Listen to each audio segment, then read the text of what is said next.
Good morning or good afternoon. In today's Hoowla guide, we're going to look at searching for documents on the case.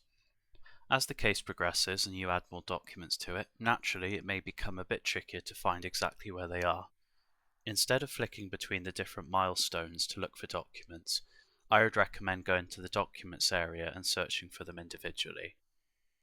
In order to do this, click on the Quick Access menu up here and go to Documents.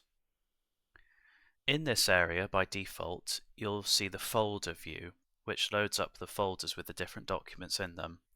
If you want a more granular search, I would recommend clicking the List button here, which will display the documents in a list like this. To search for the documents, you can use the search bar up here, and we also have a number of filters along here which can be useful. You can search by the document name to find the specific document, and you can use the filters for additional searches like date or if they've been shared with a client. This is how I would recommend searching for documents, as it's much easier and transparent. I hope you found this helpful.